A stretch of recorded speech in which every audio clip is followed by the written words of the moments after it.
Hi everybody, it's Mrs. Wilson, and a happy Monday to you. So behind me you might see some familiar figures. My daughter Ellie has a lot of the pop figures, so we put some up there to accompany the reading for today. So when we left off in Chapter 8, Harry had just spent his first week at Hogwarts, and so he had been sorted into Gryffindor, started his classes, and then ended up the week visiting Hagrid in his hut by the Forbidden Forest. And this is how that ended. "Hagrid," said Harry, "that Gringotts break-in happened on my birthday. It might have been happening while we were there." There's no doubt about it. Hagrid definitely didn't meet Harry's eyes this time. He grunted and offered him another rock cake. Harry read the story again. The vault that was searched had in fact been emptied earlier that same day. Hagrid had emptied Vault 713, if you could call it emptying, taking out the grubby little package. Had that been what the thieves were looking for? As Harry and Ron walked back to the castle for dinner, their pockets weighed down with rock cakes they'd been too polite to refuse, Harry thought that none of the lessons he'd had so far had given him as much to think about as tea with Hagrid. Had Hagrid collected that package just in time? Where was it now? And did Hagrid know something about Snape that he didn't want to tell Harry? And that's how Chapter 8 ended. Chapter 9 is titled The Midnight Duel. It's a really great one, too. Harry had never believed he would meet a boy he hated more than Dudley, but that was before he met Draco Malfoy. Still, first-year Gryffindors only had potions with the Slytherins, so they didn't have to put up with Malfoy much. Or at least they didn't until they spotted a notice pinned up in the Gryffindor common room that made them all groan. Flying lessons would be starting on Thursday, and Gryffindor and Slytherin would be learning together. "Typical," said Harry darkly. "Just what I always wanted, to make a fool of myself on a broomstick in front of Malfoy." He had been looking forward to learning to fly more than anything else.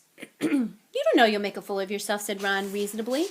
"Anyway, I know Malfoy's always going on about how good he is at Quidditch, but I bet that's all talk." Malfoy certainly did talk about flying a lot.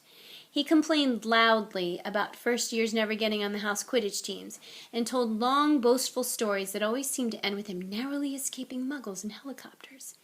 He wasn't the only one, though. The way Seamus Finnegan told it, he'd spent most of his childhood zooming around the countryside on his broomstick. Even Ron would tell anyone who'd listen about the time he'd almost hit a hang glider on Charlie's old broom. Everyone from wizarding families talked about Quidditch constantly. Ron had already had a big argument with Dean Thomas, who shared their dormitory, about soccer. Ron couldn't see what was so exciting about a game with only one ball where no one was allowed to fly. Harry had caught Ron prodding Dean's poster of West Ham's soccer team, trying to make the players move. Neville had never been on a broomstick in his life, because his grandmother had never let him near one. Privately, Harry thought she'd had good reason, because Neville managed to have an extraordinary number of accidents, even with both feet on the ground. Hermione Granger was almost as nervous about flying as Neville was. This was something you couldn't learn by heart out of a book. Not that she hadn't tried. At breakfast on Thursday, she bored them all stupid with flying tips she'd gotten out of a library book called Quidditch Through the Ages. Neville was hanging on to her every word, desperate for anything that might help him hang on to his broomstick later, but everybody else was very pleased when Hermione's lecture was interrupted by the arrival of the mail. Harry hadn't had a single letter since Hagrid's note, something that Malfoy had been quick to notice, of course.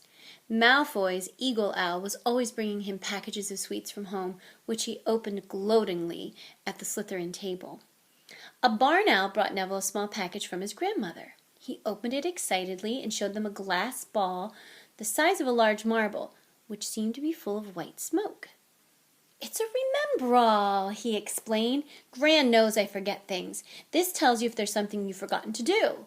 Look, you hold it tight like this, and if it turns red—" "Oh," his face fell because the remembrall had suddenly glowed scarlet. "You've forgotten something."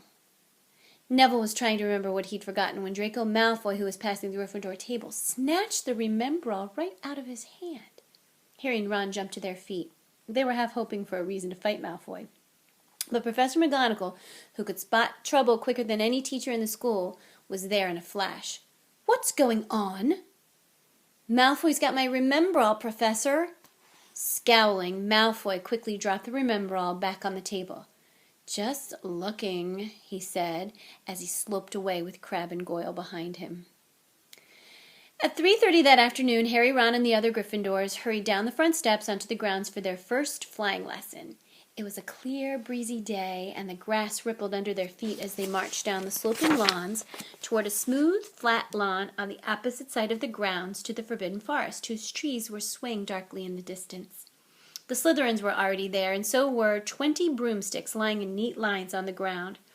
Harry had heard Fred and George Weasley complain about the school brooms, saying some of them started to vibrate if you flew too high or always flew slightly to the left.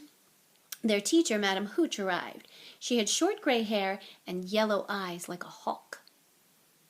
"Well, what are you all waiting for?" she barked. "Everyone stand by a broomstick. Come on, hurry up." Harry glanced down at his broom. It was old and some of the twigs stuck out at odd angles. "Stick out your right hand over your broom," called Madame Hooch at the front, "and say, 'Up!'" "Up!" everyone shouted. Harry's broom jumped into his hand at once, but it was one of the few that did.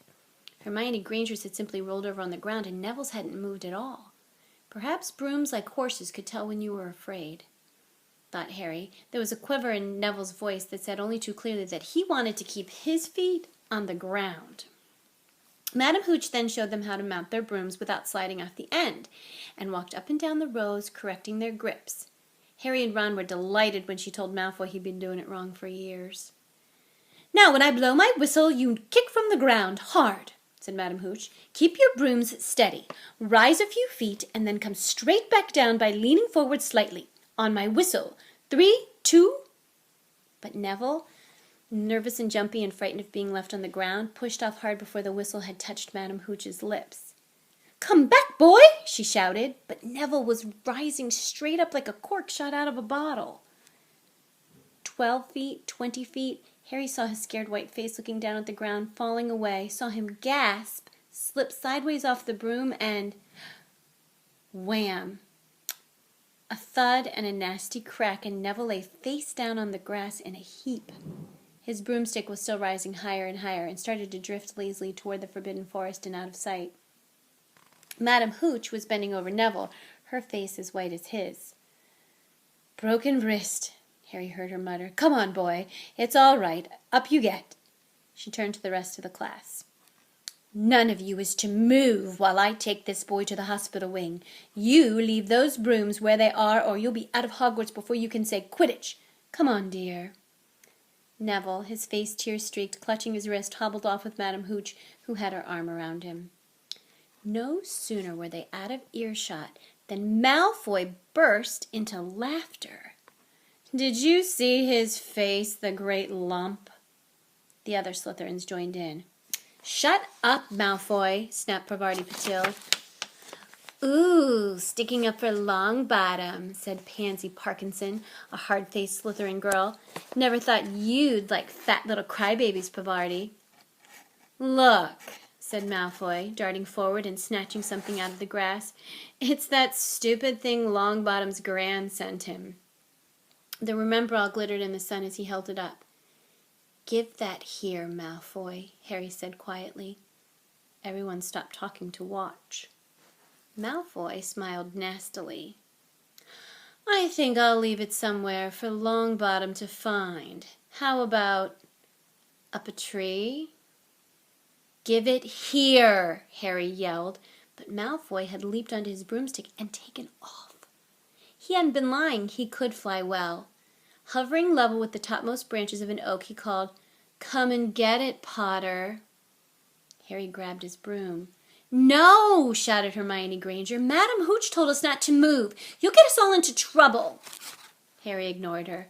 Blood was pounding in his ears. He mounted the broom and kicked hard against the ground, and up, up, up he soared. Air rushed through his hair, and his robes whipped out behind him, and in a rush of fierce joy he realized he'd found something he could do without being taught. This was easy. This was wonderful. He pulled his broomstick up a little to take it even higher, and heard screams and gasps of girls back on the ground, and an admiring whoop from Ron. He turned his broomstick sharply to face Malfoy in midair. Malfoy looked stunned. "Give it here," Harry called, "or I'll knock you off that broom." "Oh, yeah?" said Malfoy, trying to sneer, but looking worried. Harry knew somehow what to do. He leaned forward and grabbed the broom tightly in both hands, and it shot forward towards Malfoy like a javelin. Malfoy only just got out of the way in time. Harry made a sharp about-face and held the broom steady. A few people below were clapping. "No Crabbe and Goyle up here to save your neck, Malfoy," Harry called. The same thought seemed to have struck Malfoy. "Catch it if you can, then," he shouted, and he threw the glass ball high into the air and streaked back toward ground. Harry saw, as though in slow motion, the ball rise in the air and then start to fall. He leaned forward and pointed his broom handle down. Next second, he was gathering speed in a steep dive, racing the ball. Wind whistled in his ears, mingled with the screams of people watching. He stretched out his hand. A foot from the ground, he caught it, just in time to pull his broom straight, and he toppled gently onto the grass with a Remembrall clutched safely in his fist. Harry Potter. His heart sank faster than he just dived. Professor McGonagall was running toward them. He got to his feet, trembling. "Never in all my time at Hogwarts." Professor McGonagall was almost speechless with shock, and her glasses flashed furiously. "How dare you? Might have broken your neck." "It wasn't his fault, Professor."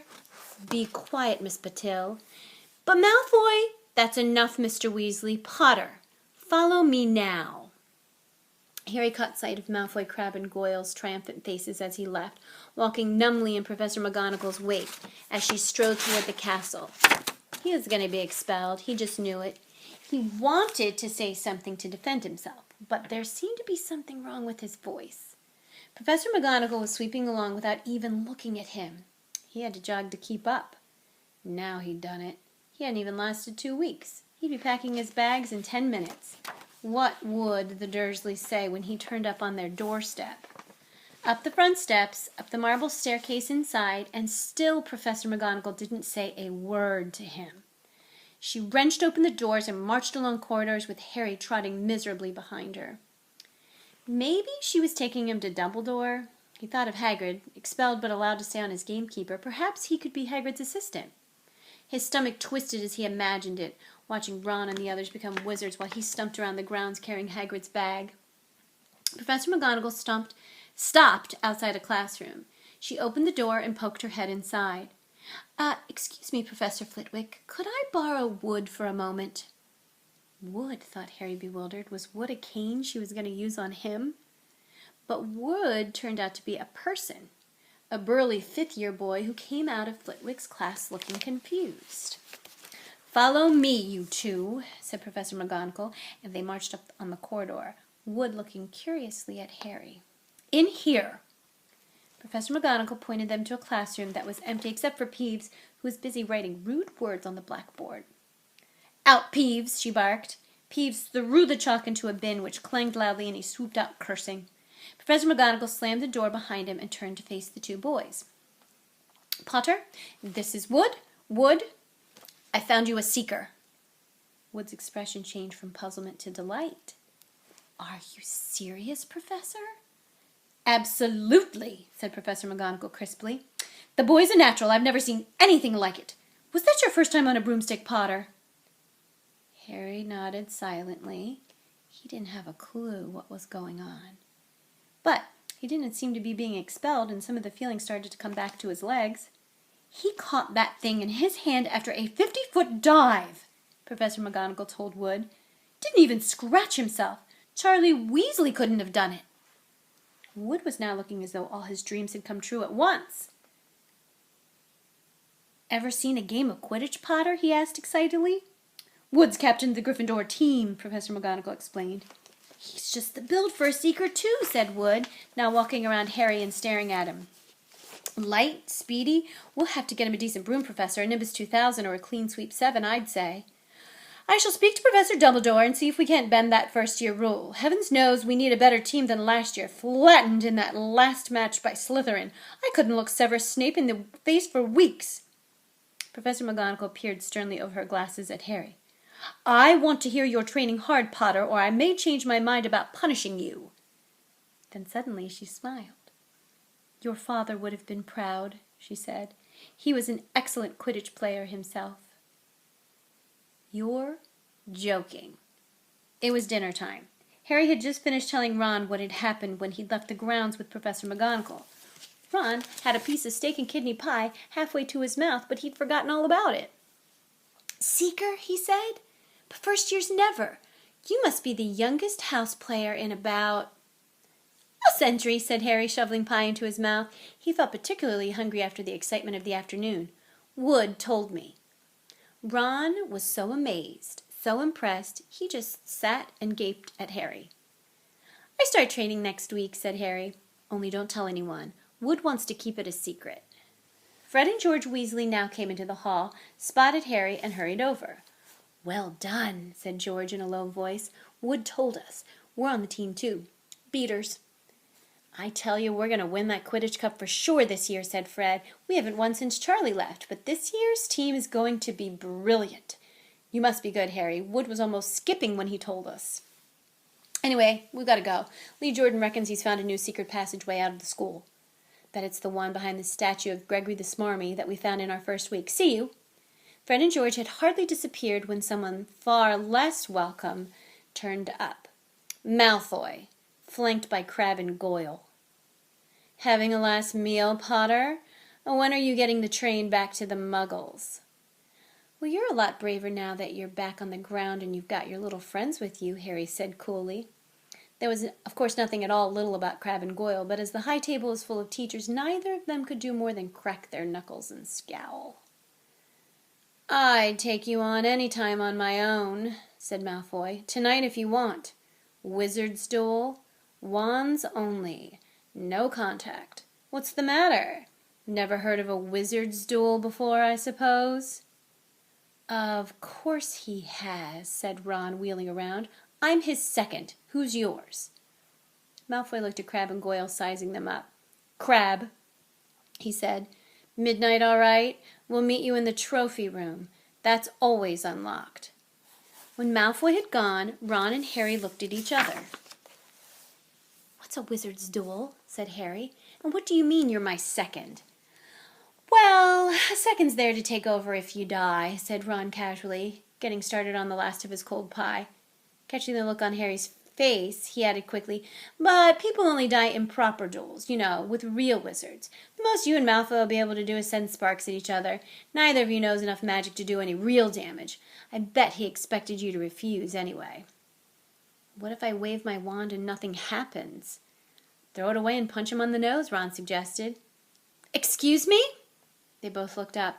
It was Hermione Granger. Can't a person eat in peace in this place, said Ron. Hermione ignored him and spoke to Harry. I couldn't help overhearing what you and Malfoy were saying. I bet you could, Ron muttered. And you mustn't go wandering around the school at night. Think of the points you'll lose for Gryffindor if you're caught. And you're bound to be. It's really very selfish of you. And it's really none of your business, said Harry. Goodbye, said Ron. All the same, it wasn't what you call the perfect end to the day, Harry thought, as he lay awake much later listening to Dean and Seamus falling asleep. Neville wasn't back from the hospital wing. Ron had spent all evening giving him advice, such as, if he tries to curse you, you better dodge because I can't remember how to block them. And there was a very good chance they were going to get caught by Filch or Mrs. Norris, and Harry thought he was pushing his luck breaking another school rule today. On the other hand, Malfoy's sneering face kept looming up out of the darkness. This was his big chance to beat Malfoy face to face. He couldn't miss it. It's 11:30, Ron muttered at last. We'd better go. They pulled on their bathrobes, picked up their wands, and crept across the tower room, down the spiral staircase, and into the Gryffindor common room. A few embers were still glowing in the fireplace, turning all the armchairs into hunched black shadows. They had almost reached the portrait hole when a voice spoke from the nearest chair. I cannot believe you're going to do this, Harry. A lamp flickered on. It was Hermione Granger, wearing a pink bathrobe and a frown. You, said Ron furiously, go back to bed. I almost told your brother, Hermione snapped. Percy, he's a prefect. He'd put a stop to this. Harry couldn't believe anyone could be so interfering. "Come on," he said to Ron. He pushed open the portrait of the fat lady and climbed through the hole. Hermione wasn't going to give up that easily. She followed Ron through the portrait hole, hissing at them like an angry goose. "Don't you care about Gryffindor? Do you only care about yourselves? I don't want Slytherin to win the House Cup, and you'll lose all the points I got from Professor McGonagall for knowing about switching spells. Go away." "All right, but I warned you. You just remember what I said when you're on the train home tomorrow. You're so..." But what they were, they didn't find out. Hermione had turned to the portrait of the fat lady to get back inside and found herself facing an empty painting. The fat lady had gone on a nighttime visit, and Hermione was locked out of Gryffindor Tower. "Now what am I going to do?" she asked shrilly. "Well, that's your problem," said Ron. "We got to go. We're going to be late." They hadn't even reached the end of the corridor when Hermione caught up with them. "I'm coming with you," she said. "You are not. Do you think I'm going to stand out here and wait for Filch to catch me? If he finds all three of us, I'll tell him the truth, that I was trying to stop you, and you can back me up." "You have got some nerve," said Ron loudly. "Shut up, both of you," said Harry sharply. "I heard something." It was a sort of snuffling. "Mrs. Norris?" breathed Ron, squinting through the dark. It wasn't Mrs. Norris. It was Neville. He was curled up on the floor, fast asleep, but jerked suddenly awake as they crept nearer. "Oh, thank goodness you found me. I've been out here for hours. I couldn't remember the new password to get to bed." "Keep your voice down, Neville. The password's pig snout, but it won't help you now. The fat lady's gone off somewhere." "How's your arm?" said Harry. "Fine," said Neville, showing them. "Madame Pomfrey mended it in about a minute." "Good. Well, look, Neville. We gotta be somewhere. We'll see you later." "Don't leave me," said Neville, scrambling to his feet. "I don't want to stay here alone. The Bloody Baron's been passed twice already." Ron looked at his watch, then glared furiously at Hermione and Neville. "If either of you get us caught, I'll never rest until I've learned that curse of the bogies Quirrell told us about and used it on you." Hermione opened her mouth, perhaps to tell Ron exactly how to use the curse of the bogies, but Harry hissed at her to be quiet and beckoned them all forward. They flitted along corridors striped with bars of moonlight from the high windows. At every turn, Harry expected to run into Filch or Mrs. Norris, but they were lucky. They sped up a staircase to the third floor and tiptoed toward the trophy room. Malfoy and Crabbe weren't there yet. The crystal trophy cases glimmered where the moonlight caught them. Cups, shields, plates, and statues winked silver and gold in the darkness. They edged along the walls, keeping their eyes on the doors at either end of the room. Harry took out his wand in case Malfoy leaped in and started at once. The minutes crept by. "He's late. Maybe he chickened out," Ron whispered. Then a noise in the next room made them jump.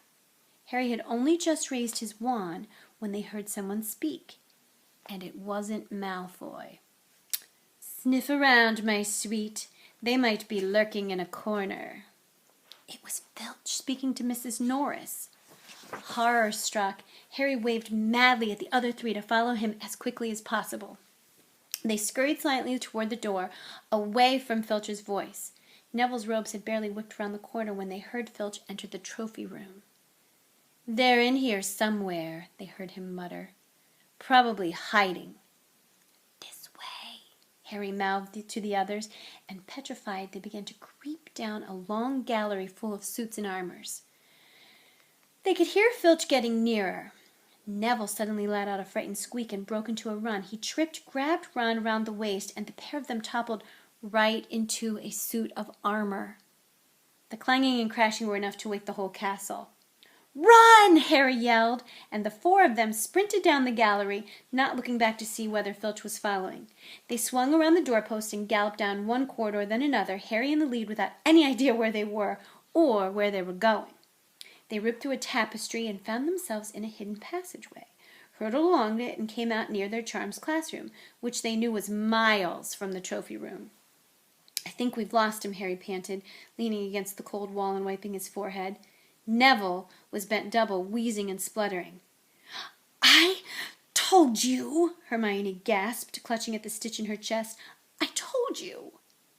"We've got to get back to Gryffindor Tower," said Ron, "as quickly as possible." "Malfoy tricked you," Hermione said to Harry. "You realize that, don't you? He was never going to meet you. Filch knew someone was going to be in the trophy room. Malfoy must have tipped him off. Harry thought she was probably right, but he wasn't going to tell her that. Let's go. It wasn't going to be that simple. They hadn't gone more than a dozen paces when a doorknob rattled, and something came shooting out of a classroom in front of them. It was Peeves. He caught sight of them and gave a squeal of delight. "Shut up, Peeves, please, you'll get us thrown out." Peeves cackled. "Wandering around at midnight, ickle firsties. Tut, tut, tut. Naughty, naughty, you'll get caughty." "Not if you don't give us away, Peeves, please." "Should tell Filch, I should," said Peeves in a saintly voice, but his eyes glittered wickedly. "It's for your own good, you know." "Get out of the way," snapped Ron, taking a swipe at Peeves. This was a big mistake. "Students out of bed!" Peeves bellowed. "Students out of bed! Down the Charms corridor!" Ducking under Peeves, they ran for their lives, right to the end of the corridor where they slammed into a door, and it was locked. "This is it," Ron moaned as they pushed helplessly at the door. "We're done for. This is the end." They could hear footsteps, Filch running as fast as he could toward Peeves' shouts. "Oh, move over," Hermione snarled. She grabbed Harry's wand, tapped the lock, and whispered, "Alohomora." The lock clicked, and the door swung open. They piled through it, shut it quickly, and pressed their ears against it, listening. "Which way did they go, Peeves?" Filch was saying. "Quick, tell me." "Say please." "Don't mess with me, Peeves. Now where did they go?" "Shan't say nothing if you don't say please," said Peeves in his annoying sing-song voice. "All right, please." "Nothing! Ha ha! Told you I wouldn't say nothing if you didn't say please. Ha ha ha!" And they heard the sound of Peeves whooshing away and Filch cursing in rage.